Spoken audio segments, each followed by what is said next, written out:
Rain hammered against the courthouse windows as Nora Leighton's trembling hand slid the divorce papers across the table. Her husband, billionaire Adrian Kane, didn't even show up, just his lawyer. Cameras waited outside, eager to capture the fall of the perfect wife. Nora walked into the storm, mascara streaking down her face, her heart collapsing with every flash of light. She passed a newsstand, headlines screaming Adrian Kane marries best friend Sloane. Her Nora dropped the phone as thunder cracked. She was pregnant with the man who just married her best friend. The Geneva flight boarded at Gate 47, half empty, filled with quiet business travelers and exhausted tourists clutching neck pillows. Nora Leighton stood in line, clutching her passport like a lifeline. Her eyes were swollen from hours of crying, her mind spinning between disbelief and fury. Just as she handed her ticket to the attendant, a deep voice behind her said, "Mrs. Leighton, don't board that plane yet." She turned sharply. A tall man in a charcoal coat held out an envelope sealed with a gold wax emblem, Kane Quantum. She recognized him instantly, Graham Sterling, the outspoken investor who'd once called Adrian a genius trapped by his own ego on CNBC. "How do you know my name?" she demanded. He smiled faintly. "Because you helped design Kane Quantum's branding 3 years ago, and because Adrian Kane is still on payroll for a contract you wrote." Nora blinked. "That contract expired when I signed the divorce." "Not according to this." He tapped the envelope. "Inside is a document your ex-husband filed 2 weeks ago. He requested a paternity confirmation. Someone stopped it before the lab could process the sample." Her heart stuttered. "Paternity?" Graham nodded. "Adrian never saw the results because they were buried. You think he abandoned you, but maybe someone wanted him to." Nora felt the air thin around her. The gate agent called final boarding. "If you're getting on, now's the time." She took the envelope, hesitated, then said quietly, "I can't. Not yet." "Good," Graham replied. "Because there's more." Sloane Park authorized a crisis management payment the same week, $500,000 to a PR firm called Ames Consulting. Nora felt her knees weaken. "That's her old fixer." "What are you saying?" "That your friend may have staged your downfall," he said evenly. "Before you disappear to Switzerland, you deserve to know the whole story." But Nora couldn't breathe. Her vision blurred, her body trembled. She pressed a hand against her stomach where a faint ache pulsed beneath her ribs. "I have to go," she whispered. Graham stepped back, concern flickering across his normally cold eyes. "At least take my card. You'll need an ally." She accepted it mechanically, tucking it into her passport. Then she turned and walked down the jet bridge, the envelope clutched like a burning secret. Hours later, the plane touched down in Geneva. Snow swirled under soft streetlights outside the terminal. Dr. Elodie Marchand waited by arrivals, her face calm but urgent. "You made it just in time," she said. "Your test results show a rare twin condition. We must monitor you immediately." "Twins?" Nora whispered, stunned. Dr. Marchand nodded gently. "They are mirror twins, sharing one circulatory link. It is dangerous but not hopeless. You must stay here." At the hospital, Nora lay in a white room smelling of antiseptic and lavender soap. Machines beeped steadily beside her. For the first time in weeks, the chaos of Manhattan felt distant. She stared at the ultrasound screen, 2 flickers of life pulsing like tiny stars. When Dr. Marchand left, Nora reached into her purse and pulled out the envelope Graham had given her. She opened it slowly. Inside was a photocopy of a form, Adrian's signature scrawled beside, "Request for DNA test, Nora Leighton sample." Below it, in another hand, a note read, "Void per SP. SP Sloane Park." Her stomach twisted. So it was true. Her best friend had intervened, deleted the test, silenced the truth, and ensured the world saw her as the bitter ex-wife. Nora stared at the flickering ceiling light and whispered, "You wanted me gone, Sloane? Fine. I'll disappear, but I'll come back when you least expect it." Outside, Geneva's night air howled across the Rhone. In New York, Sloane Park sat before her vanity, scrolling through her wedding photos on Instagram. Her diamond glittered under soft light. Then, from her inbox, a new notification appeared. One new video file uploaded, Saint-Tropez. Her finger hovered over the trackpad. She clicked and froze. On the screen, her own face appeared, laughing, whispering into the ear of a man who wasn't Adrian. The screen flickered to life, showing the golden coast of Saint-Tropez 2 summers earlier, sunlight spilling over white yachts, laughter echoing across the deck. Sloane Park leaned closer to her laptop, heart pounding. The video showed her in a flowing silk dress, holding a champagne flute, whispering to a man in sunglasses who was clearly not Adrian Kane. It was Marcus Ames, the PR fixer she'd secretly hired to manage Nora's image. The camera panned closer, catching her voice. "If Nora's pregnant, we need to control the narrative. A scandal before the IPO would kill everything. Handle it quietly, and you'll get your bonus." Then her hand slipped him a small velvet pouch, the same one from the clinic video. The man smirked, pocketing it. Sloane's breath caught. Who recorded this? Her phone buzzed. Adrian calling. She ignored it, panic sharpening her thoughts. The video ended with her saying, "No one needs to know the real timeline, Marcus. Make it disappear." She slammed the laptop shut, trembling. The reflection in the glossy screen stared back, a woman she barely recognized. Cold, calculating, cornered. Across the ocean, in Geneva, Nora Leighton woke to the sound of a monitor beeping softly. The twins' heart rates had dipped again. Dr. Marchand and two nurses worked swiftly, adjusting IV lines. Nora tried to sit up, but pain shot through her abdomen. "Stay still," Dr. Marchand said gently. "We'll stabilize them. Talk to them. It helps." Nora placed a shaky hand over her belly. "It's okay, my loves. You're stronger than they know." The monitor steadied. 2 tiny beats found rhythm again. Later that evening, under the sterile hospital light, Nora scrolled through her phone out of habit. Sloane's wedding photos filled every headline, from best friend to billionaire bride. There they were at the Beverly Hills Hotel, surrounded by lilac hydrangeas, Nora's favorite flowers, copied from the wedding mood board she'd once designed for herself. She locked the screen and whispered bitterly, "She even stole the flowers." A nurse entered. "Message for you, Miss Leighton, from New York." Nora frowned, taking the sealed envelope. Inside was a small flash drive and a note in neat handwriting. "You don't know me, but I believe in justice. Plug this in when you're ready. No signature, no return address." Nora hesitated. Graham's warning echoed in her mind. "You'll need allies." She connected the drive to her laptop, the screen filled with encrypted folders, one labeled Saint-Tropez. Her pulse raced. When she clicked it, the same video that had shaken Sloane now played for her. Her jaw dropped as she watched her former best friend whispering bribes, trading her privacy for control. Tears blurred her eyes, but anger burned hotter. She hit pause when Sloane said, "Make it disappear." Nora whispered, "No, Sloane, I'll make sure it doesn't." She copied the file to her cloud backup and sent a secure link to Maya Patel, her attorney. The message read simply, "Keep this safe. I'll explain later." Back in New York, Sloane's phone chimed again, an automated alert from iCloud. Your video Saint-Tropez.mp4 was synced to another device. Her blood ran cold. "No," she breathed, rushing to her settings. But the transfer was already complete. She called Marcus Ames. "We've got a problem." His voice crackled through static. "How bad?" "Someone has the footage," she hissed. "Delete every trace, every backup, now." There was silence on the line. Then Marcus said quietly, "Too late. Someone's already leaked it to an IP in Geneva." Sloane froze. Geneva. Nora. For the first time, fear, not guilt, seeped through her. Meanwhile, Nora stood by the hospital window, the Alps faintly glowing under moonlight. She touched her stomach and whispered, "You'll be born into truth, not lies." Then her phone vibrated, a blocked number flashing across the screen. She hesitated, answered, and heard a low male voice she didn't recognize. "Miss Leighton, this is a warning. Stop digging, or your children will never see daylight." The line went dead. The phone slipped from Nora's hand and hit the hospital floor with a hollow crack. For a heartbeat, she couldn't move. The anonymous voice replayed in her mind like a curse. "Stop digging, or your children will never see daylight." Her pulse spiked. The fetal monitor beside her began to scream as the twins' heart rates plunged. Dr. Marchand burst through the door, flanked by nurses. "Move! Move! She's going into distress." Nora gasped, clutching her stomach as a sharp pain ripped through her.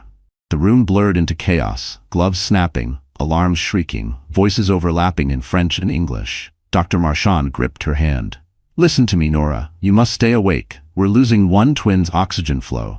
I need to perform a laser procedure right now." "Do it," Nora whispered, tears streaming down her temples.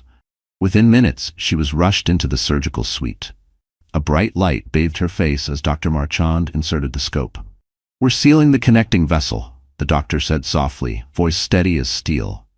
Nora's consciousness wavered. She heard the machines beep and murmured weakly, "Please, save them. Take anything. Just save them." The room fell silent except for the rhythmic hiss of machines. Then, slowly, the monitors evened out. 2 small heartbeats, steady, defiant. Hours later, Nora woke in the recovery room, pale and trembling. Dr. Marchand sat beside her, exhaustion in her eyes but relief in her smile. "They're stable. You did it," she said, "but you must rest. Any stress now could undo everything." Nora nodded faintly. Her body felt hollow, but her spirit hardened. "Someone threatened my children," she said quietly. The doctor frowned. "Then we'll tighten security. No visitors except staff. Do you understand?" "Yes," Nora whispered. "And doctor, thank you." When Dr. Marchand left, Nora turned toward the window. Dawn was breaking over Geneva, soft pink and gold over the snowy Alps. The city seemed calm, but she knew better. Somewhere out there, Sloane Park, or whoever she'd hired, had tried to silence her. She opened her laptop and typed a message to Maya Patel. "Threat received. Twins survived. Proceed carefully." Minutes later, Maya replied with a single image, a court docket. It showed Nora's divorce officially closed and the marriage certificate of Adrian Kane and Sloane Park filed the same day. Beneath it, a note from Maya: "I found something in Discovery you never saw. Call me when safe." Nora exhaled shakily. Of course she timed it that way, she muttered. Meanwhile, in Manhattan, Sloane sat in her penthouse office, the city glittering beneath her. Her phone buzzed. A private number flashed, Marcus Ames. "It's done?" she asked. He hesitated. "Define done." Her tone turned icy. "The warning was delivered." "Good," she snapped. "And the footage?" Marcus hesitated again. "That's more complicated. Someone's got backups. Cloud Sync hit multiple IPs." Sloane's jaw clenched. "Then scrub it. All of it." "I don't care what it costs." "Already trying," Marcus said. "But if Geneva's involved, you might be too late." Sloane ended the call without another word, staring at her reflection in the glass. Beneath the flawless surface makeup, faint cracks were forming. Back in Geneva, Nora reached into her bedside drawer and pulled out a small notebook. On the first page, she wrote one word: truth. Under it, she listed names: Sloane Park, Marcus Ames, Kane Quantum. Her hand trembled, but her eyes burned with purpose. "You tried to erase me," she murmured, "but I'm still here." She heard a soft knock at the door. It was Dr. Marchand again, holding 2 ultrasound images. "Would you like to see them?" the doctor asked. Nora smiled weakly as tears welled. 2 tiny forms curled together, alive. "Yes," she whispered. "I'll fight for them, whatever it takes." As she drifted back to sleep, snow began to fall outside, blanketing Geneva in silence. But in New York, miles away, Sloane Park's IT consultant plugged the stolen flash drive into his computer and froze at the file title, Saint-Tropez Part 2.mp4. The glow of the monitor bathed the dark Manhattan penthouse in blue light. Sloane Park leaned forward, her glass of Chardonnay untouched. On screen, the video file labeled Saint-Tropez Part 2.mp4 began to play. A shaky phone camera showed the inside of a dim parking garage. Marcus Ames, the same PR fixer, was standing by a silver Bentley looking nervous. Sloane appeared seconds later, wearing sunglasses though it was clearly night. She reached into her designer purse and pulled out a small velvet pouch. The audio crackled. Sloane's voice: "This is the rest of it. Make sure the clinic deletes every record with Nora Leighton's name." Marcus nodded, glancing around. "You're asking for forgery, Sloane. That's federal." She smiled, cold and deliberate. "It's damage control. The world believes what we tell them." She tossed him the pouch. A Rolex watch clinked inside. Marcus's hand trembled as he pocketed it. "Consider that motivation," she said. The video cut to black. Sloane exhaled shakily, staring at her reflection in the black screen. Her hands were cold despite the warmth of the room. "Who filmed this?" she whispered. Behind her, the city lights flickered like restless stars. Suddenly, her phone vibrated. A message from an unknown number. "You can't bury everything, Sloane." Her throat tightened. She dialed Marcus instantly. "You told me that footage was destroyed." "It was." He snapped. "I wiped the drive myself." "Then explain this," she shouted. "Someone's playing us, and I won't go down alone." There was silence on the line, then a low sigh. "You always said no one needs to know the truth. Maybe it's finally finding you."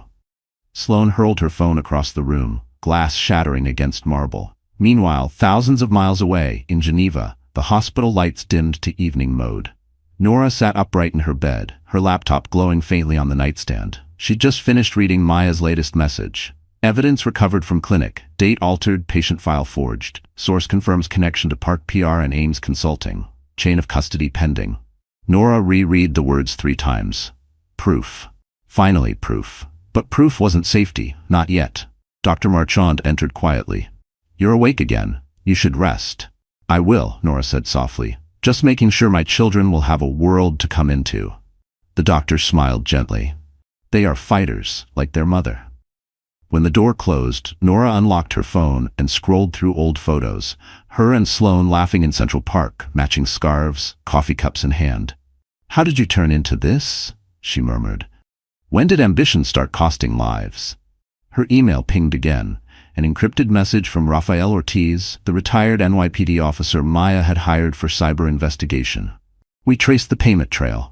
Park PR transferred $250,000 to Ames Consulting 3 days after the clinic's record edit. Timestamp verified.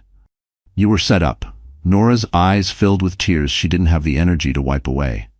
You took my name, my marriage, my peace, she whispered. But you won't take my children. She backed up every file onto 3 clouds, a hidden drive, and one sent directly to Lena Ortiz at the New York Times. She titled the folder simply, The Truth About Sloan Park. Across the Atlantic, Sloan poured another glass of wine, trying to calm her shaking hands. She turned to her laptop again and opened her calendar, full of charity galas, press appearances, fake smiles. Then something new caught her eye. An unfamiliar folder that hadn't been there before. It was named Vault Sync Auto Upload. She clicked it, and the screen filled with thumbnail previews of every incriminating video she'd ever made. Her stomach dropped. Oh my God. At that same moment in her small hospital room, Nora whispered to the sleeping twins inside her. They think I'm weak. They have no idea what a mother can do. And as if answering her vow, her phone lit up with a notification. Incoming call. Graham Sterling. The ringtone shattered the silence of the hospital room. Nora jolted awake, still half dreaming, one hand instinctively resting on her belly. The caller ID read, Graham Sterling. Her pulse quickened. She answered, voice groggy. Graham? Don't panic, he said, his tone clipped. But something's moving fast online. Someone in Geneva leaked your patient file. Nora sat upright. What? How? I don't know yet, he continued. But gossip blogs in New York are posting headlines, billionaire's ex-wife pregnant in Swiss hospital. It's everywhere. Twitter, Instagram, TikTok. They even have your hospital's initials. Her blood turned cold. She swung her legs off the bed. My children, they'll turn this into a circus. You need to stay calm, Graham warned. Dr. Marchand is tightening security. I'm handling media containment, but you can't respond. Not a single statement. Understood, Nora said softly, though her throat burned. Across the Atlantic, Adrian Kane stared at his phone in disbelief. His board meeting froze mid-sentence as he read the trending headline aloud. Adrian Kane's ex expecting twins in Switzerland. The board members exchanged glances, unsure whether to speak. Adrian rose abruptly. I'll be back. He stepped into the hallway, dialing Sloan. She answered on the first ring, voice sugary sweet. Adrian, I saw the nonsense online. Don't tell me you believe it. Is it nonsense? He demanded. A pause. Darling, of course it is. Someone's exploiting your past. I asked you once, he said, voice breaking. Did you interfere with the paternity test? Her laughter was sharp, brittle. Adrian, you're tired. Don't start this again. Answer me. Another pause, colder this time. You're not seriously suggesting. I'm asking, he snapped, because if this leak is true, those might be my children. Silence stretched. Then Sloan said, even if they were, the world doesn't need another scandal. Think of the company. Think of our image. He exhaled slowly. Our image or yours? Before she could reply, he hung up. Back in Geneva, Nora stood by the window, watching dawn creep over the Alps. Her phone buzzed non-stop with messages, reporters, unknown numbers, even distant relatives she hadn't spoken to in years. She turned it off, pressed her forehead against the glass, and whispered, You will not break me again. Dr. Marchand entered quietly. We've increased your security. No visitors without authorization. Thank you, Nora murmured. But the damage is done. Then let them talk, the doctor said firmly. Your job is to protect those 2 lives. Later that afternoon, Nora sat with her laptop open, composing a letter addressed to her unborn children. Her words poured out like confession. My loves, the world will say your mother was a scandal. But truth doesn't need permission. When you're old enough, you'll know I never stopped fighting for you, even when the world called me crazy. She sealed the letter digitally, saving it under a folder titled For River and Rain. Meanwhile in New York, Sloan called her PR team. We're suing every outlet that mentions her name. I want cease and desist letters drafted by noon. Her assistant hesitated. But if the twins are his? Don't finish that sentence, Sloan hissed. We control the story, or we lose everything. At that same moment, Lena Ortiz, the investigative journalist from the New York Times, was scrolling through her inbox when an anonymous message arrived. The subject line read, Check W 45th Street Clinic, September 12th. Velvet pouch. She clicked it open. Attached were still frames from security footage showing Sloan Park and Marcus Ames in the clinic parking garage. Lena's pulse raced. She leaned back in her chair, whispering, Oh, Sloan, what did you do? Back in Geneva, Nora finally drifted into a fragile sleep. Machines hummed softly around her. Outside her room, a nurse scrolled through her phone, curiosity piqued by the day's gossip. She didn't notice the man in a black coat standing at the far end of the corridor, watching the door marked N. Leighton. He turned away, pulling out his phone, and texted a single line. She's still alive, awaiting next instructions. The newsroom at the New York Times buzzed like a beehive. Phones rang, printers clicked, and screens glowed with breaking updates about Nora Leighton's mysterious reappearance. At her cluttered desk, investigative journalist Lena Ortiz leaned forward, eyes narrowed at the paused video from the W 45th Street Clinic footage. There she was, Sloan Park, designer coat, dark sunglasses, whispering to Marcus Ames, her fixer. The velvet pouch changed hands in the dim garage, just as the anonymous email described. Lena froze the frame at 2014 and magnified it. The timestamp matched the payment record she'd uncovered hours earlier. She exhaled slowly. Got you. Her editor, a gruff man named Terrence, appeared over her shoulder. You're still on that Kane scandal? Lena nodded. There's more than scandal here. This is criminal fabrication, forged records, bribery, maybe worse. Terrence frowned. You've got to lock your sources. We can't publish if it's rumor. It's not rumor, Lena said, her voice hardening. It's truth. Meanwhile in Geneva, the hospital hallways were eerily quiet. Nora woke to the rhythmic drip of her IV and the soft hum of machinery. A nurse was replacing her saline bag when Nora noticed something strange. Her security badge had changed color. That's new, Nora said, half suspicious. The nurse smiled nervously. Updated protocol, Miss Leighton, for your safety. But when the nurse left, Nora's instincts screamed. She pulled the badge closer. It wasn't the hospital's design. Someone had switched it. Her heart pounded. She locked her door, then opened her laptop. An email notification blinked from Maya. We've confirmed the transfer from Park PR to Ames Consulting. Raphael says the encrypted drive was copied to multiple servers before deletion. We have everything. Nora's eyes widened. Everything, she whispered. Then another message appeared. This one from Lena Ortiz herself. Miss Leighton, my name is Lena Ortiz from the New York Times. I'm verifying evidence linking Sloan Park to document forgery and possible medical fraud. I believe you were her target. I'd like to protect your side before the story breaks. May I call you? Nora hesitated, hand trembling over the keyboard. If she replied, she'd expose her location. But if she didn't, Sloan would continue spinning the narrative unchecked. Finally, she typed, Call tomorrow. I'll give you truth. Across the ocean, Lena refreshed her inbox and smiled faintly. Tomorrow it is. At that very same moment, Sloan Park sat in her candlelit penthouse, scrolling through damage reports from her PR firm. Engagement dropping 18%, one assistant reported. Investors nervous about reputational risk. Sloan forced a smile. We'll fix it with a charity angle. Kane Foundation expands to help mothers in crisis. Draft something by morning.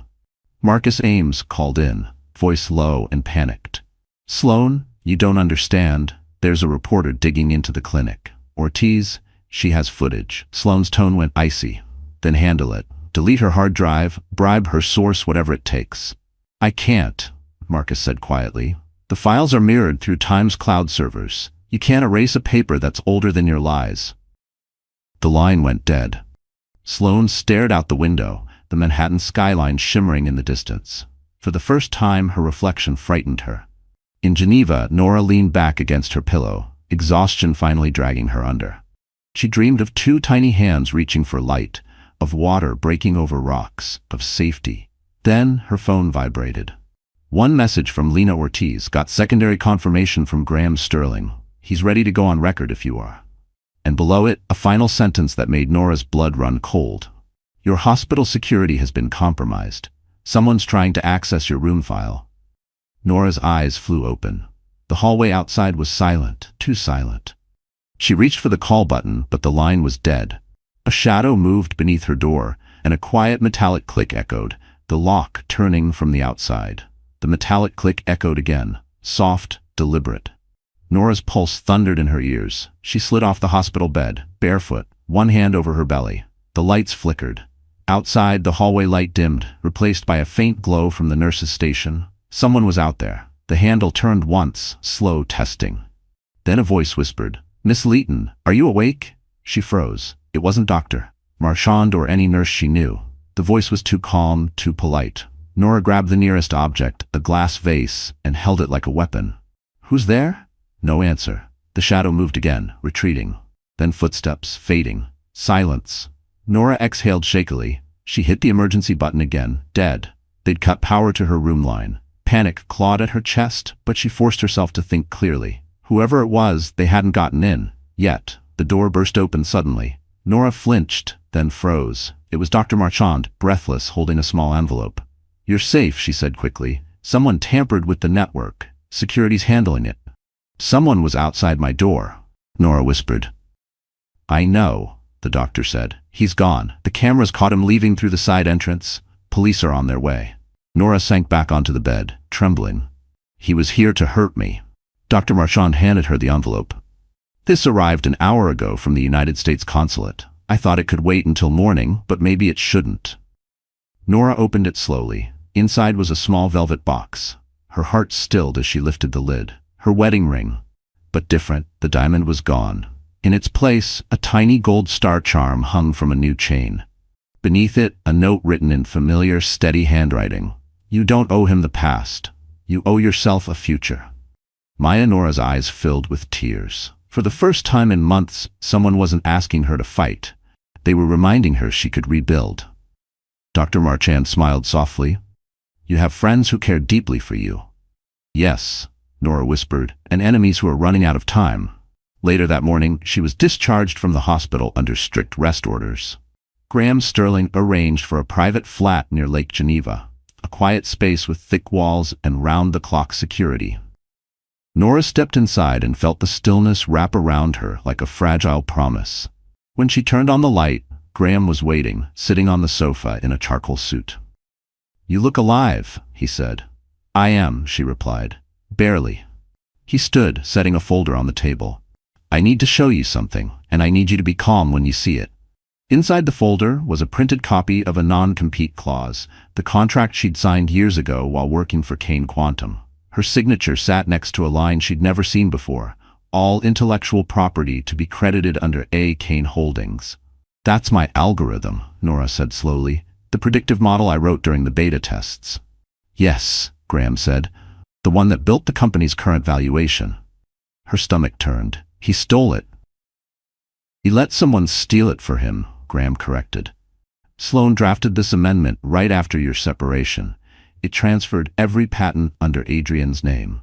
Nora's voice trembled, a mix of heartbreak and fury. "So while I was bleeding for his dream, they erased me on paper." Graham nodded. "But you can get it back. There's a loophole. If you're still legally identified as a contributor when the twins are born, you can reclaim authorship." She stared out the window at the lake, the snow falling like ash. "Then I'll claim it," she said quietly. "Not for revenge, for legacy." Graham studied her, then said, "There's one more thing." He slid a photo across the table. Sloan, at a New York gala, arm in arm with Marcus Ames. "They're tightening their circle. Whatever you're planning, move fast." Nora traced the edge of the photo with her finger. "Oh, I will," she said. "But not yet. They think I'm hiding. Let them." She glanced at the star charm around her neck, a faint smile touching her lips. "When I return, I want the world watching." Outside, unseen, a camera lens focused through the snow on her window, recording every word. Snow drifted like powdered glass outside the windows of Nora's apartment. The world was quiet, but her mind was a storm. The documents Graham left lay scattered across the table. Contracts, emails, and transfer memos, each proof that her name had been erased from the very invention that had built Kane Quantum. Her phone buzzed. It was Maya Patel, her attorney and oldest friend. "Tell me you've looked through the files," Maya said without preamble. "I have," Nora answered. Her voice was steady, but her hands trembled. "It's all there. The predictive model, the algorithm that tracks user behavior, my code, my name deleted, and Sloane's initials next to every revision." "She took credit for your work," Maya confirmed, "and she used that model to boost Kane Quantum's IPO. Without it, Adrian's company would have been worth half." Nora stared at the snow falling outside, each flake a slow countdown of betrayal. "Do you realize what this means, Maya? They didn't just take my husband, they took my identity." On the other end, Maya's tone softened. "Then we take it back, legally and publicly." Nora hesitated. "That'll expose the twins." "Not if we control the narrative," Maya countered. "I'm filing an intellectual property reinstatement. You'll need to testify once you're medically cleared. But there's something else." "What?" Maya's voice lowered. Raphael traced a payment from Park PR to Ames Consulting. $250,000, exactly 1 day after the clinic incident. Nora froze. "Blood money." "Exactly. And he also found internal emails between Sloane and a notary, someone who handled the patent transfer. She bribed them to falsify timestamps. We can prove everything." Nora closed her eyes, breathing through the rising nausea. "You'll handle the filings?" "Already in motion," Maya said. "But Nora, this is more than revenge. This is war. Once we expose her, she'll come for you harder than ever." "Let her," Nora whispered. "I've got nothing left to lose." In New York, at that exact moment, Sloane Park sat in her corner office overlooking the East River. The light from the city glinted off her diamond wedding band as she scrolled through a message thread with Adrian. He hadn't responded in days. His last message read, "I'm going to Geneva." She slammed her laptop shut, rage bubbling beneath her polished surface. If he goes to her, everything unravels. Her assistant poked in timidly. "Mrs. Kane, the board wants to finalize next quarter's presentation." Sloane forced a smile. "Tell them I'm unavailable. Family emergency." When the assistant left, she called Marcus Ames. "She's still alive," Marcus said, "and she has backups of everything, even your clinic video." Sloane's tone was razor sharp. "Then leak something on her. Anything. Make her look unstable." Marcus hesitated. "That might be difficult. She's got allies now. Graham Sterling's involved." Sloane went pale. "The investor?" "Yeah," Marcus said. "And rumor is he's advising her legal team. If he testifies, you're done." Her voice dropped to a whisper. "Then I'll have to make sure he doesn't." Back in Geneva, Nora set down her phone and opened her laptop. She began typing her story. Every betrayal, every falsified record, every stolen idea. But this wasn't for the press. It was for her children. "When you're old enough to read this, know that your mother didn't run away. She fought with the only weapons she had, truth and time." A knock sounded on her door. She tensed, then relaxed when she heard a familiar voice. "It's Graham." He stepped inside, carrying a warm bag of takeout and a cautious smile. "You've been working all night." "War doesn't wait for morning," she said, half smiling. He placed a USB drive on the table. Raphael's full chain of custody report, every file verified, it's airtight. Nora stared at the drive, a glint of determination lighting her tired eyes. "Then we're ready." Graham hesitated, then asked quietly, "You still love him, don't you?" She looked down, tracing the star charm around her neck. "I loved who I thought he was, but love doesn't excuse silence." He nodded. "Then let's make noise."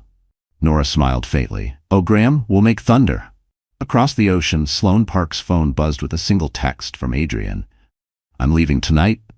And for the first time, Sloane realized her perfect empire was cracking from within. Snow whipped across the Geneva tarmac as the private jet's engines cooled. Adrian Kane stepped onto the slick ground, his overcoat whipping in the wind. He hadn't slept in 40 hours. Every mile between New York and Switzerland had been a slow punishment, replaying every choice that led him here. The silence, the betrayal, the wedding he never should have had. The car waiting for him belonged to Graham Sterling. The driver handed him an address, a single line, Rue du Lac 14. Adrian's hands trembled slightly as he typed it into his phone. He didn't need directions. He knew where she was. 20 minutes later, he stood outside the modest stone building. No cameras, no guards, just one door between him and the woman he'd failed. He knocked. Inside, Nora froze. She knew that knock. For a moment she couldn't move. Her body reacted before her mind caught up. She looked down at her loose sweater stretched over her belly, her visible truth. When she opened the door, she didn't remove the chain. Adrian stood there, thinner than she remembered, his eyes bloodshot, his expression raw. For once there was no arrogance, no polished charm, just a man stripped bare. "Nora," he breathed, "you look—" "Don't," she said quietly. "Not that word. Not after everything." He nodded, stepping back as if distance could undo damage. "I didn't know where else to go." "You could have gone home," she said coldly. He gave a small broken laugh. "That isn't home anymore." Silence stretched between them. The wind howled outside like an old ghost refusing to die. Finally, she spoke. "What do you want, Adrian?" His voice cracked. "To see you, to ask if it's true." His eyes flicked toward her belly. "If they're mine," she interrupted. "That's all that matters." He swallowed. "Please, I need to know." After a long moment, she unlatched the chain and stepped aside. "Then come in and listen. But you don't get to talk until I'm done." He entered quietly.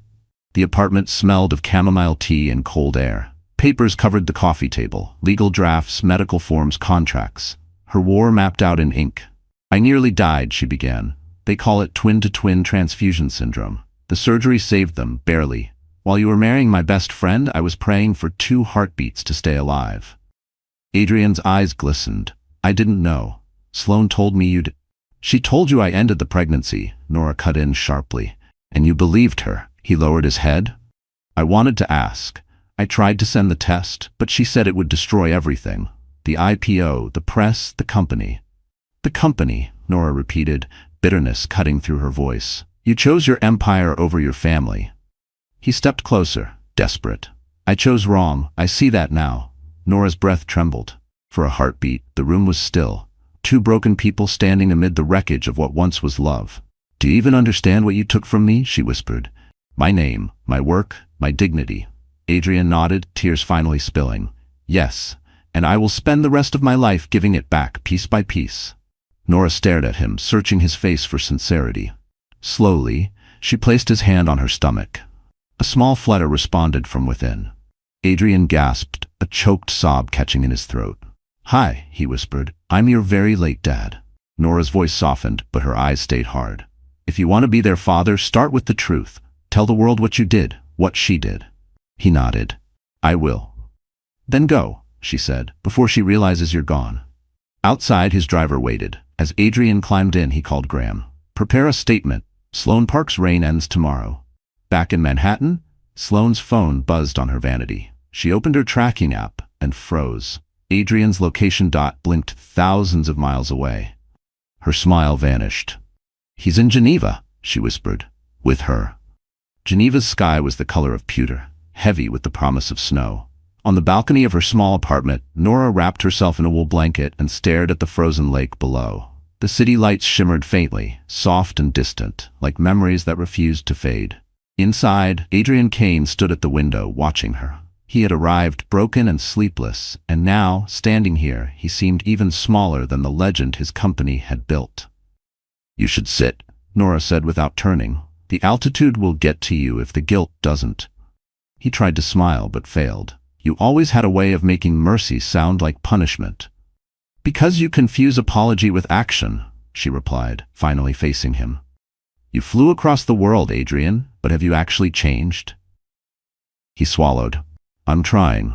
"Trying won't save you," she said. "Truth will." He stepped out onto the balcony beside her. The wind bit through his coat. "Then I'll give you the truth. All of it." She crossed her arms. "Start from Saint-Tropez." His jaw tightened. "I overheard Sloane and Marcus that night. She told him you'd become a liability, that if your pregnancy leaked, the board would see it as weakness.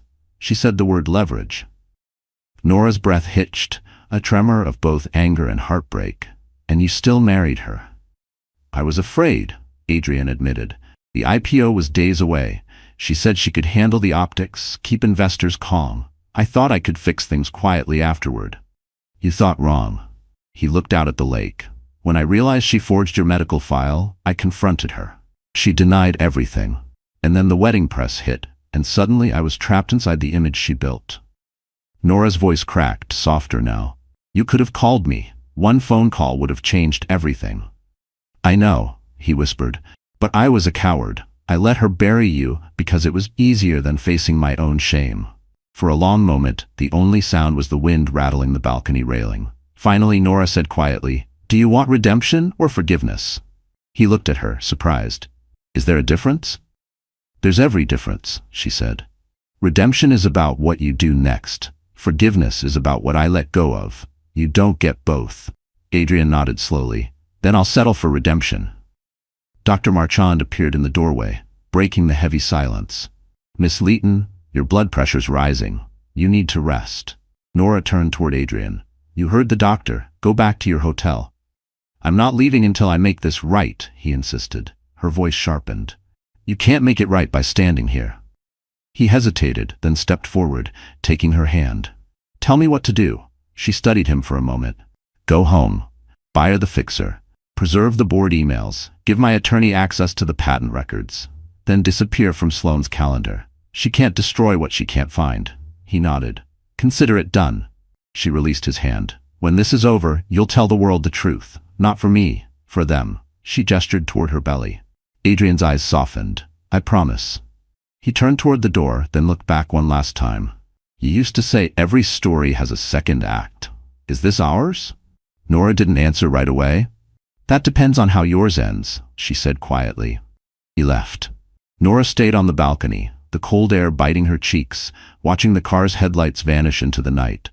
Down on the street below, another car door opened. A woman stepped out, sleek, composed, the wind tugging at her dark hair. Sloane Park looked up at the balcony, eyes locked on the light still burning in Nora's apartment. Her lips curled into a smile. Lights on, she murmured. Perfect timing for the cameras. Snowflakes swirled around the entryway as Sloane Park stepped out of the black car, her heels clicking on the icy pavement. Behind her trailed a two-man camera crew carrying compact lights and microphones disguised as documentary equipment. She adjusted her fur-lined coat, pasted on her media smile, and whispered, We're shooting lifestyle footage. If anyone asks, it's for a charity piece. The cameraman nodded. Understood, Mrs. Kane. From the fourth-floor balcony, Nora Leighton watched the scene below, her breath fogging the glass. Even at this distance, she recognized Sloane's predatory calm, the same expression she'd worn while betraying her. Dr. Marchand entered the room behind her. You should be lying down, Nora. Your vitals aren't stable.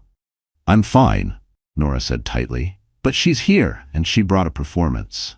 Downstairs, Sloane buzzed the building's intercom. Nora, darling, it's Sloane. I came all this way to talk woman to woman. Let's end this properly. Nora's pulse raced. She pressed the intercom button. And what? The part where you faked my medical record, or the part where you stole my husband? Oh, sweetheart, Sloane purred, voice dripping with practiced sympathy. You're unwell. People are saying terrible things. Let me help you fix the narrative. The only thing that needs fixing, Nora said coldly, is your conscience. She released the button. Upstairs, Dr. Marchand crossed her arms. What's she doing? Fishing for a reaction, Nora said. But she won't get one. Except Sloane wasn't leaving. She gestured to the camera crew, whispering, roll. Then she raised her voice. You see? She's unstable. She needs medical care. This poor woman believes in conspiracies. The cameraman hesitated, uncomfortable. Ma'am, this doesn't feel right. Keep filming, she snapped. Suddenly, a flash from across the street caught her attention. Another camera, Lena Ortiz, the New York Times reporter, was documenting everything from a cafe window. She zoomed in, capturing Sloane shouting at a locked door, her voice rising, her mask slipping. Inside, Nora watched it unfold on her phone through Lena's live feed. She smiled faintly. Perfect timing, Lena. Meanwhile, in Manhattan, Maya Patel met with Graham Sterling at the plaza's Palm Court. Rafael Ortiz sat beside them, laptop open, screen glowing with timestamps and bank records. Maya leaned forward. This is everything? Everything, Rafael confirmed. Payment trail, encrypted drives, the clinic footage, even the bribe receipts. It's enough for the Department of Justice. Graham nodded. Then it's time. We go public. Maya exhaled. Nora deserves to see justice, not just survival. Back in Geneva, Sloane's performance was unraveling. Her smile cracked under the weight of her own lies. The building's doorman approached. Madam, I must ask you to leave. The tenant upstairs has medical restrictions. Sloane turned on him. Do you know who I am? Yes, he said calmly. That's why I'm asking politely. As she stormed toward her car, Lena followed at a distance, snapping photos. She sent a quick message to Maya. Sloane Park caught harassing patient. Photos attached. By midnight, those photos and snippets of the clinic footage had reached half the newsrooms in New York. Sloane watched helplessly from her hotel suite as headlines spread across Twitter. Kane PR queen faces medical fraud allegations. Exclusive, the Saint-Tropez connection. Her hands shook. No, this isn't happening. Marcus Ames called. They've got the whole trail. You need to run. Run, she hissed. I built this empire. Then watch it burn, he said before hanging up. The next morning, Geneva's sunrise painted the lake in gold. Nora sipped her tea, exhausted but peaceful for the first time in months. Her phone buzzed. Maya's message. Lena's story goes live tomorrow.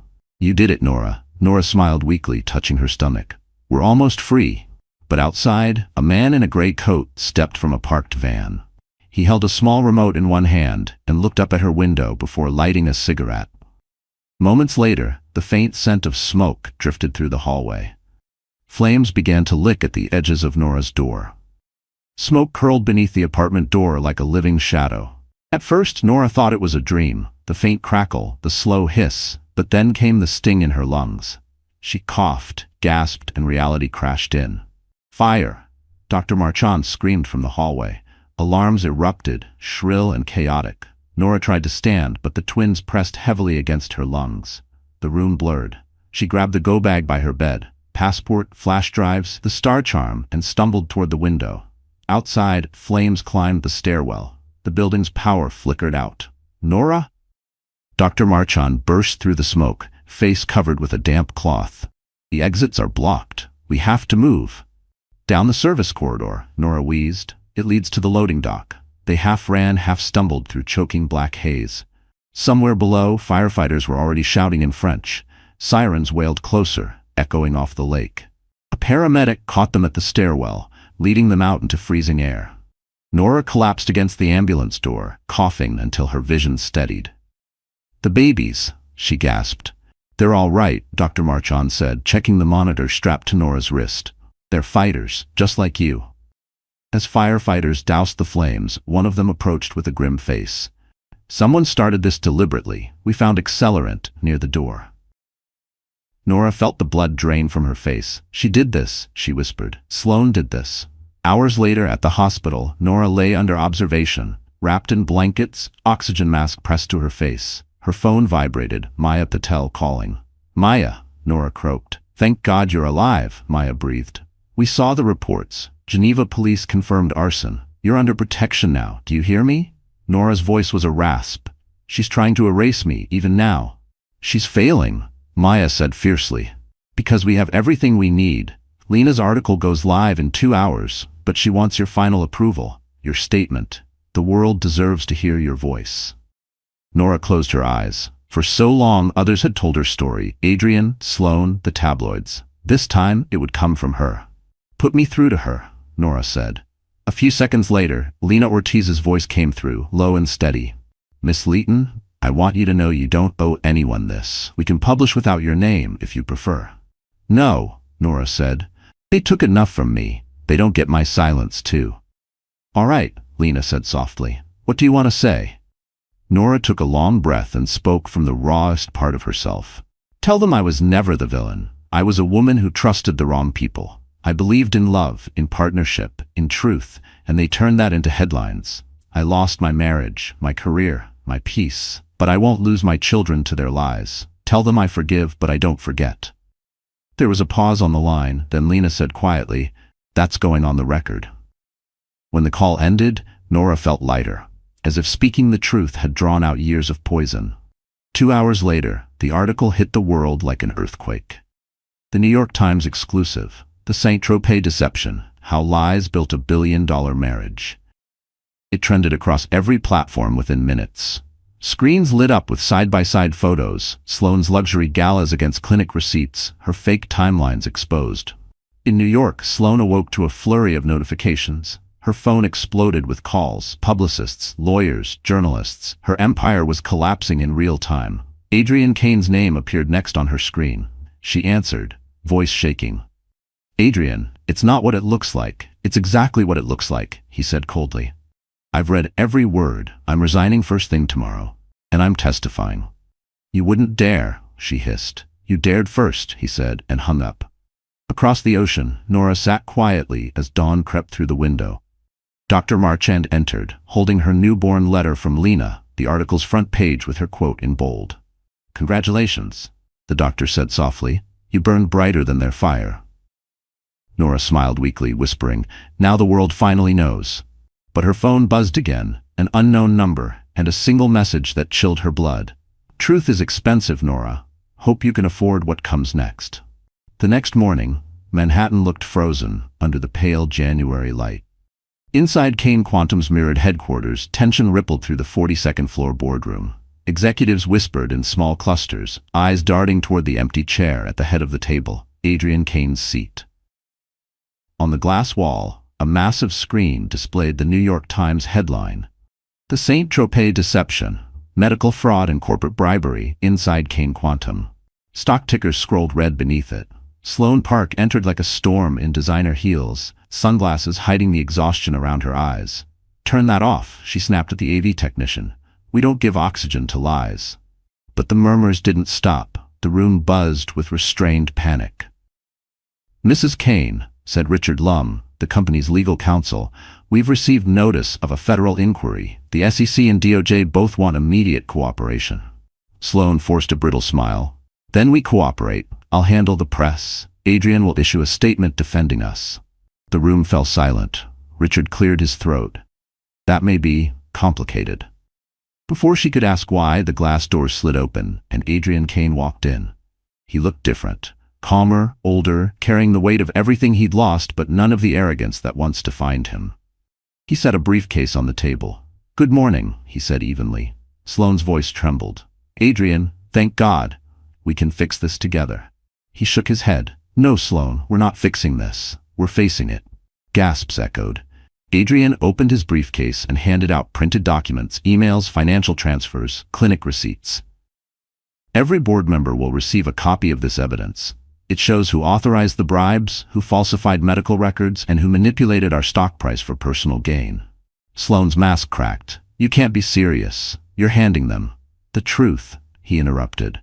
"Something this company's forgotten how to handle." Richard Lum turned to Sloane. "Mrs. Kane, your name appears on all of these. We'll need your statement on the record." Her voice rose, desperate. "This is a setup. He's protecting that woman, his ex-wife. She's been manipulating him." Adrian's expression hardened. "The only one who manipulated anyone was you. You forged documents to erase Nora's work, framed her as unstable, and nearly killed her to keep her silent." Gasps filled the room.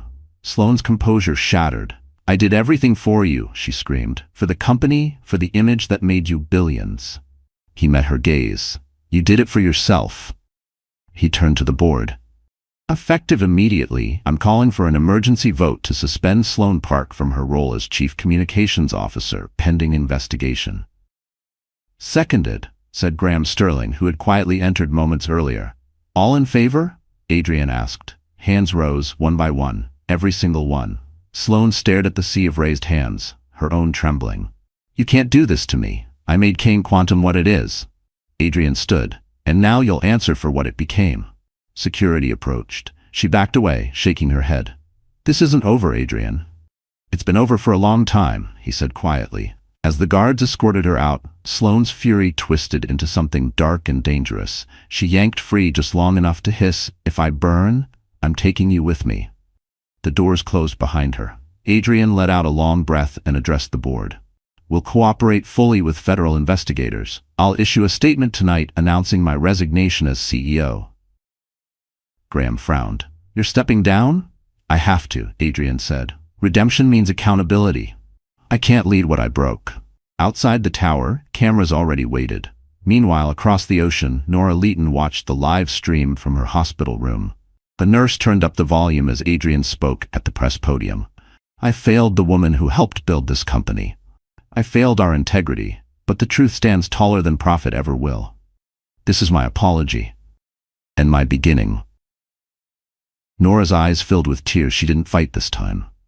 But in the corner of the feed, she saw something the cameras missed. Sloane Park, slipping into a black sedan, eyes burning with vengeance. And on her phone screen, a single word flashed from an unknown sender. "Tonight." Geneva was quiet that night. Too quiet. The snow had stopped, leaving the city coated in white stillness, but Nora couldn't shake the unease crawling beneath her skin.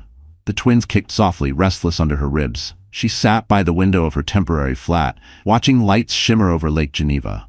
The world outside looked peaceful, but she knew peace was always the first illusion before the storm. Her phone vibrated on the table. One message. From unknown. "You should have stayed silent." Nora's blood ran cold. She reached for the phone to call Maya, but before she could, the building lights flickered. Then, everything went black. For a moment, there was only silence. Then came the smell. Sharp, chemical, wrong. Smoke.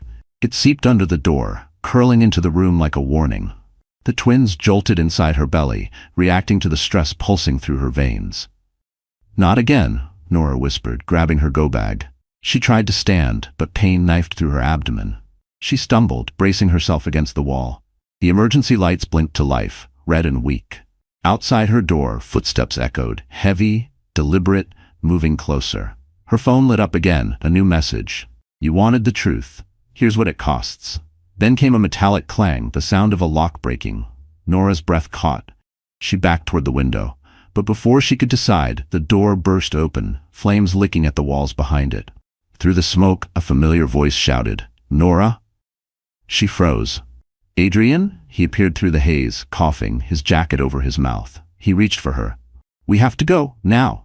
She stumbled into his arms, gasping for air. "How did you?" "I tracked your address after the press conference," he said, voice hoarse. "I had a bad feeling." The ceiling groaned above them. Fire spread fast along the corridor. Adrian guided her toward the stairwell, shielding her from falling debris. "Slow down," she gasped, pain slicing through her side. "You can do this," he said, tightening his grip. For them. By the time they reached the ground floor, the entrance was blocked by burning debris. Adrian pulled her toward a side exit, forcing the metal door open with his shoulder. They stumbled into the freezing air as sirens wailed in the distance. Firefighters rushed past them, shouting in French. One turned toward Nora. "Madam, did you see anyone else inside?" She shook her head weakly. "Just fire and fear." Adrian wrapped her in his coat, pulling her close. "It's over," he said softly, though his voice trembled. But Nora's eyes darkened. "No, it's just beginning. This wasn't random." As paramedics guided her into the ambulance, Dr. Marchand arrived, pale but steady. "We need to monitor you immediately. The baby's heart rates are unstable." Adrian tried to follow, but the doctor blocked him. "She needs calm, not chaos."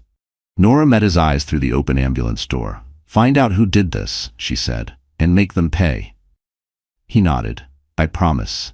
Back in New York, Sloane Park poured herself another drink in her penthouse, watching live coverage of the Geneva fire. Her reflection in the glass was calm, composed, until the phone on her desk vibrated.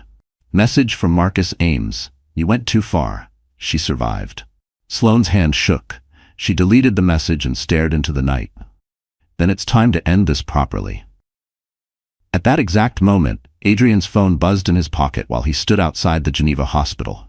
He pulled it out and read the message that made his stomach twist. From Graham Sterling. Interpol confirmed the van's plate. It was rented by Ames PR under Sloane Park's authorization. Adrian looked up at the glowing hospital windows, his reflection framed by the flashing lights. "You wanted redemption," he murmured to himself. "Now earn it." Inside the ambulance, Nora lay still as the sirens wailed toward the hospital. The star charm on her neck glimmered faintly against her skin. She whispered to her unborn children, "Hold on, my loves. Justice is coming." And behind them, the building collapsed in a roar of smoke and steel. The sirens wailed across Geneva as the ambulance tore through the icy streets. Inside, Nora lay on the gurney, one hand clutching her belly, the other gripping the edge of the stretcher. The paramedics' French instructions blurred together, but one phrase broke through. Contractions every 2 minutes. Her mind reeled. Not now. Not like this. Dr. Marchand leaned over her, calm but urgent. You're going into labor, Nora. The stress triggered it. Listen to me. We'll take care of you. Focus on breathing. Nora nodded weakly, gasping as another contraction tore through her. Please, just save them. Both of them, the doctor said firmly. We'll do everything. The hospital doors burst open as they arrived. Nurses rushed her into surgery, the world flashing by in blinding white lights. The oxygen mask came down. The last thing Nora saw before blacking out was Dr. Marchand's steady eyes. When she woke, the world was still. Dim light filtered through the blinds. Her body felt hollow, heavy. A soft cry broke the silence. Then another. 2 voices, fragile but alive. Dr. Marchand entered, eyes rimmed with exhaustion and relief. They're here, she whispered. You have 2 beautiful babies, a boy and a girl. They're small but strong. Nora's throat closed. Tears slid down her cheeks as the doctor placed the swaddled infants into her arms. The boy's tiny hand curled around her finger. The girl's mouth rooted gently against the blanket. Hello, my loves, Nora whispered, voice trembling. Welcome to the world. They'll need monitoring for a few weeks, Dr. Marchand said softly. But they're fighters, just like their mother. Nora smiled faintly. River and Rain, she murmured. That's their names. Outside the room, Adrian stood behind the glass, hands pressed against it, eyes red and wet. He watched as Nora rocked the twins, her face glowing with the fragile peace of survival. A security guard appeared beside him. Mr. Kane, the Geneva police want to speak with you. They've found the van responsible for the fire. Adrian turned sharply. And? It was rented under Ames PR's credentials, the guard said. Interpol traced the payment to Sloan Park's corporate card. Adrian's stomach twisted. She tried to kill them. He called Graham immediately. Send everything you have to the authorities. I don't care about fallout. She's done. Graham's voice came through steady. I already did. The DOJ and Interpol are coordinating. Sloan won't get far. Meanwhile, across the ocean, Sloan Park sat in her darkened penthouse, news channels muted. A breaking banner scrolled across the bottom of the screen. Arson investigation links Sloan Park to attempted homicide. Her fingers clenched around a glass of whiskey. No, she whispered. They can't prove it. But then her doorbell rang. When she opened it, federal agents stood waiting, badges gleaming under the hall light. Sloan Park, you're under arrest for conspiracy, obstruction of justice, and attempted murder. Her mouth opened, but no sound came. Cameras flashed as they led her away in handcuffs. Back in Geneva, Nora was finally allowed to rest. The twins slept in the neonatal ward, their soft cries now steady breaths. She woke to find Adrian sitting in a chair beside her bed, still in the same clothes from the fire. You should sleep, she said softly. I can't, he admitted. Not until I thank you. For what? For surviving, he said simply. For bringing them here. For giving me a second chance to do something right. Nora studied him for a long moment. You don't get a second chance with me, Adrian, but you can be the father they deserve. He nodded. That's all I want. She reached for his hand. Then start by protecting them from the world we built. As dawn broke, the first golden light spilled into the room, catching the star charm at Nora's throat. She looked down at River and Rain sleeping peacefully and whispered, You're safe now. But somewhere deep inside, she knew safety was only temporary. Truth had more enemies than she could count. And as the hospital monitors beeped in rhythm, Adrian's phone buzzed with a new message. She's escaped custody. The corridor outside the neonatal unit was washed in dim gold light. Machines hummed softly, monitors blinked green, and the scent of disinfectant hung in the air. It was 3 a.m., the hour when hospitals feel suspended between life and death, between what was lost and what could still be saved. Nora Leighton shuffled slowly down the hallway, one hand on her IV pole, the other brushing the cold wall for balance. Her body ached, but her spirit burned steady. Through the observation window, she saw them. River and Rain, 2 tiny bundles of life sleeping in glass cribs, their chests rising and falling in perfect rhythm. She smiled faintly, whispering, You did it, my loves. You made it. A soft voice behind her replied, They didn't do it alone. Nora turned. Adrian sat slumped on the floor, back against the wall, surrounded by a dozen paper cranes made from hospital forms. His hair was tousled, his suit jacket wrinkled, eyes hollow but alive. "What are you doing?" Nora asked gently. He held up one of the cranes. "My mother used to fold these when my father was in chemo. She said every 100 cranes grant one wish." Nora knelt carefully beside him. "And what are you wishing for?" He gave a small, tired laugh. "Redemption, though I'm only at 72. She studied him quietly. "You're exhausted?" "So are you," he said. "But you keep standing." "That's what mothers do," she whispered. "We stand, even when everything else collapses." Adrian looked toward the nursery window. "They look like you," he said softly. "The little one, Rain, she frowns in her sleep the same way you did when you were reading contracts at 2 a.m. Nora smiled, despite herself. "And River?" "He clenches his fists like he's ready to fight the world," Adrian said. "That one's definitely mine." For a long time, silence wrapped around them, gentle, fragile, almost peaceful. Then Adrian spoke again, voice low. "I need to ask you something," he said. "Not as your ex-husband, but as their father." "Go on." "I want a co-parent," he said simply. "I'll never ask for forgiveness, but I'll be there for them. Every school recital, every fever, every heartbreak. They'll know they're loved." Nora's eyes softened. "And what about Sloan?" he exhaled. "Interpol issued an international warrant, but she's gone off-grid. Private jet left Paris under a false name. They'll find her. It's only a matter of time." Nora's hand tightened on the IV pole. "She won't stop until she ruins everything." "Then we stop her first," Adrian said. "I'll testify. I'll give every file, every document, every confession. No lawyers, no NDAs, just truth." Nora looked at him carefully, searching for cracks in his resolve. For once, she saw none. "Do you know what that means?" she asked. "It means losing everything I built," he said quietly. "But it also means giving our children a father they can be proud of." She nodded slowly. "Then you'll need to see a therapist. You'll cooperate with the authorities. You'll sign over a share of Kane Quantum to a trust for River and Rain, and you'll never let fear be your reason again." He smiled weakly. "You still sound like my lawyer." "No," Nora said softly. "Like the woman who used to believe you could be good." He lowered his gaze. "Maybe I still can."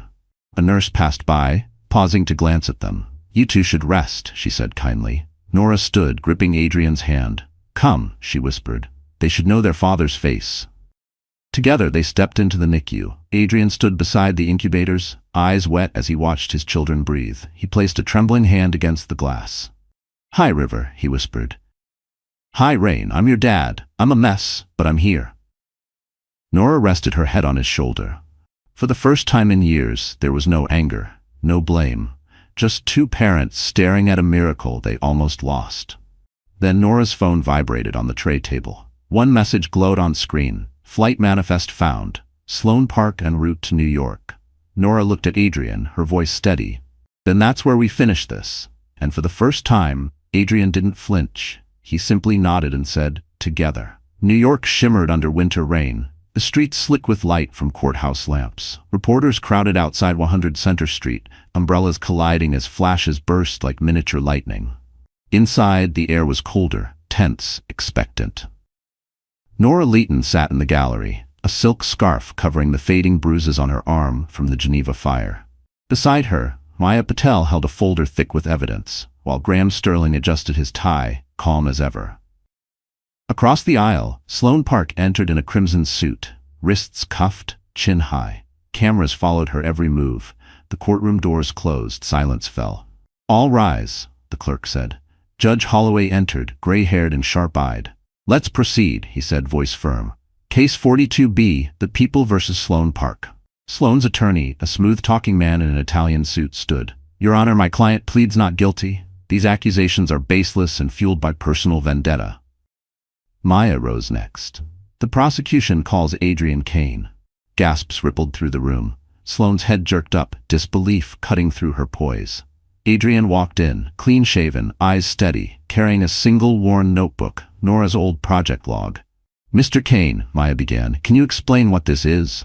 Adrian opened the notebook. "This is the original prototype of Kane Quantum's predictive algorithm, written entirely by Nora Leighton. It's her handwriting, her code, her signature, but 3 years ago it was registered under my name." Maya stepped closer. "Did you knowingly remove her authorship?" Adrian swallowed. "No, Sloan Park orchestrated it. She convinced me it was temporary, an image decision for investors. I didn't realize she'd filed permanent documentation under A. Kane Holdings. Sloane slammed her palms on the table. Liar, the judge's gavel cracked. Order. Adrian met Sloane's glare. You destroyed her reputation, forged medical records, and nearly killed her to keep your story clean. Sloane's lawyer jumped in. Objection. Unsubstantiated claims. Overruled, the judge snapped. Continue, Mr. Kane. Adrian's voice broke slightly. When I saw her lying in that hospital bed with our children, I realized the truth. Everything Sloane built was theft dressed as strategy. The room went silent again. Maya held up a USB drive. Your Honor, this contains financial transfers from Park PR to Ames Consulting, plus CCTV footage from the W45th Street Clinic, Sloane Park, paying to falsify medical records. The footage played on the courtroom screen. The velvet pouch, the bribe, Sloane's voice whispering, delete every trace of her name. Gasps echoed. A woman in the jury covered her mouth. Sloane's mask cracked for the first time. It wasn't supposed to go that far, she muttered. Maya's tone was ice. You mean the fire in Geneva? Sloane froze. Interpol traced the van to your PR firm, Maya continued. Your assistant testified under oath. We have the receipts. You tried to burn her alive. Judge Holloway turned to the defense. Counselor? Sloane's lawyer slumped. No further questions. The judge faced the jury. We'll recess for deliberation. As the jurors filed out, Nora stood slowly. Her legs shook, but her gaze was steady. Sloane looked at her across the room, eyes wild. You think you've won? You can't erase me? Nora met her stare. I don't need to erase you, Sloane. The truth already did. Minutes later, the jury returned. On all counts, fraud, obstruction of justice, and attempted homicide, we find the defendant guilty. The gavel struck. Sloane's body went limp, as officers moved in. She screamed once, voice breaking through the marble hall. Adrian, you'll regret this. But Adrian didn't look back. He turned toward Nora, silent tears in his eyes. Outside, reporters swarmed as they stepped into the cold. Flashbulbs popped, voices shouted, but none of it mattered. Graham placed a hand on Nora's shoulder. It's over. Nora shook her head softly. No, it's beginning. Hours later, at a press conference, Adrian stood beside her. Cameras rolled as he said, I'm resigning as CEO of Kane Quantum. I will dedicate my shares to a new ethics foundation and to the woman whose work built everything. He looked at Nora. Miss Leighton, will you accept leadership of innovation? She hesitated, then smiled faintly. For the future's sake, yes. As applause filled the room, a courier entered quietly, handing Adrian an envelope. He opened it, read, and froze. It was from the board. Appointment confirmed. Nora Leighton, interim head of innovation. Nora exhaled, a lifetime of battles collapsing into one breath. Outside, snow began to fall again, soft and silent. The world's quiet way of saying justice had finally come. 1 year later, the chandeliers of the Plaza Hotel shimmered like constellations. Outside, limousines lined Fifth Avenue, their engines purring under a cold spring drizzle. Inside the ballroom, hundreds of guests clinked glasses under banners that read, Kane Quantum Foundation, Ethics and Innovation Gala. The world had changed in 12 months. Sloane Park was serving a 12-year sentence in Bedford Hills. Adrian Kane had stepped down from every corporate title and become chairman of a new nonprofit focused on corporate transparency. And Nora Leighton, once the ghost of a scandal, now stood at the center of it all, alive, restored, and radiant. She arrived quietly, dressed in a white sheath gown, her hair pinned in soft waves. Around her neck, the gold star charm gleamed, a small symbol of every scar she'd survived. But it was the two children holding her hands, River and Rain, now toddling with curious eyes, that turned every head in the room. Gasps rippled through the crowd. Cameras flashed, someone whispered, That's her. The woman who exposed the truth. Nora smiled faintly, unfazed. She had learned that silence was more powerful than spectacle. From across the ballroom, Graham Sterling approached, looking sharp in a navy tuxedo. I knew you'd come, he said warmly. I couldn't hide forever, she replied. Besides, this is our night, the Foundation's first anniversary. He nodded toward the stage. Your speech is trending online already. People want to hear you talk about rebuilding integrity. Let them, she said. The world could use a reminder that honesty doesn't make you weak, it makes you unstoppable. Nearby, Maya Patel clinked glasses with Lena Ortiz, who was covering the event for the New York Times. Who would have thought, Maya said. From courtrooms to champagne. Lena smiled. Truth has a funny way of dressing up for its victory lap. At that moment, the orchestra began to play softly. Adrian Kane entered through the side doors, tuxedo crisp, his expression solemn yet peaceful. Conversations hushed as he crossed the room toward Nora. For a moment, the air shifted. The weight of everything they'd been and everything they'd lost hung between them. "Congratulations, Nora," Adrian said gently. "You made this possible." She looked at him, her expression unreadable. "We both did in our own ways." He smiled sadly. "You were right that day in Geneva. Redemption isn't forgiveness, but I think I finally understand both." Nora studied him, then extended a hand. "Then welcome to the human race." He chuckled softly, accepting her hand. "Mind if I say hello to them?" She nodded. Adrian knelt, meeting the twins' eyes. "Hi, River. Hi, Rain. Do you know how brave your mom is?" River blinked solemnly. Rain giggled, tugging his tie. "They've got your stubbornness," Nora teased. "And your fire," he replied. The orchestra swelled as the evening's host announced from the stage, "Ladies and gentlemen, please welcome Nora Leighton, Head of Innovation and founder of the Marchand Initiative, dedicated to ethical technology for future generations." Applause thundered. Nora stepped onto the stage, lights bathing her in gold. She began softly, voice calm but resolute. "A year ago, I thought my story ended in ashes. But the truth is, every ending is an invitation to rise. Tonight isn't about scandal or survival. It's about creation, about what we build when we refuse to let greed define genius." She glanced at the crowd, her gaze pausing on Maya, Graham, and Adrian. "No innovation matters if it costs our humanity. The future isn't built by algorithms, it's built by accountability." The audience rose to their feet, applause swelling like a wave. As Nora stepped down, Graham leaned over and whispered, "You just rewrote history." "Not history," she said, smiling softly, "just my part in it." Suddenly, the ballroom doors burst open. Security rushed forward, confusion spreading like wildfire. At the entrance stood Sloane Park, her prison red coat soaked by rain, eyes burning with fury. "I told you," Sloane shouted, voice echoing through the hall. "You can't erase me." The crowd gasped. Flashbulbs flared. Nora turned slowly, calm as still water. "You're not erased, Sloane. You're remembered, for what truth costs when it's sold." Security moved in, but Sloane stepped forward, trembling with rage. "You think they love you? You think redemption lasts?" Nora met her eyes. "No, but my children will grow up free of your lies." Sloane lunged, but officers restrained her, escorting her back into the rain. The ballroom fell silent. Nora turned to the stunned crowd, then to the twins still clutching Maya's hands. She smiled faintly. "Now, where were we?" And as applause slowly rose again, the plaza's chandeliers flickered, light returning stronger than before. The storm outside the plaza had finally passed, leaving Manhattan washed clean under a silver dawn. The streets glistened, and for the first time in years, the air felt light, almost forgiving. The chaos of the night before had already become a headline. Disgraced PR queen Sloane Park recaptured after crashing ethics gala. The footage played on every network. Sloane's rain-soaked face, her screams swallowed by flashing lights, her empire reduced to echoes. But inside the penthouse suite of the hotel, Nora Leighton sat in quiet stillness, wrapped in a soft robe. The twins, River and Rain, slept peacefully in their crib nearby. The faint hum of the city below blended with the steady rhythm of their tiny breaths. A knock came at the door. Nora looked up. "Come in." Adrian Kane stepped inside, still in last night's tuxedo, the fatigue in his eyes tempered by something gentler, clarity. He carried 2 cups of coffee, offering one to her. "Black, no sugar," he said softly. "Still how you like it." She smiled faintly.